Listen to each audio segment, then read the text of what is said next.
Hey, look at this! After months and months of teasers and cryptic messages, Sleep Token is finally releasing new music. We have Emergence, brand new song, the debut single from the just recently announced and revealed album Even in Arcadia, set for release in early May. And there's a lot to talk about with this song, so let's not waste any time. Let's get right into it. Let's start with the good, because even though I've been critical of Sleep Token in the past, there is honestly some good stuff here.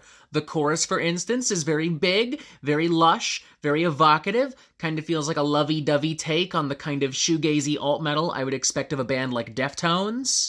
I like these kind of like R&B influence sections and hip-hop style pop trap beats all through. I like the use of saxophone at the end. I think this does a good job at introducing unique textures and dynamics, and I like that this isn't as kind of jumbled as some other Sleep Token cuts. Like, it actually is very cohesive and balanced. Like, it's very clear to me that they actually paid attention to some of the criticisms levied towards them in the past, particularly on their last album, Take Me Back to Eden. Love to see it.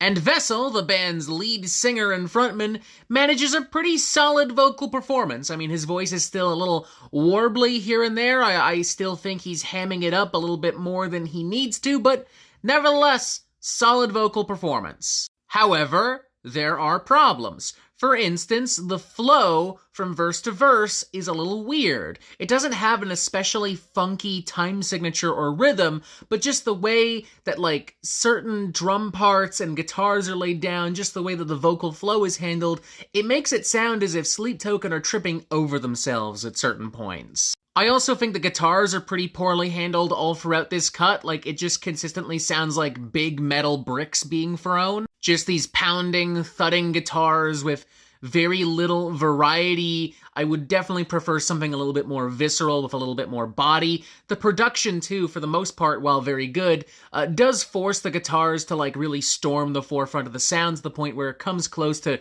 drowning out the vocals and other elements present in the song, especially in the verses when the guitars are first introduced. And I don't know, call me crazy, but I genuinely think that the vocal refrain of "go ahead and put your arms around me" that you hear throughout the cut is just, like, manufactured and destined to be used for, like, TikTok edits and thirst traps and remixes. Like, that, to me, definitely feels like Sleep Token trying to force a viral TikTok moment.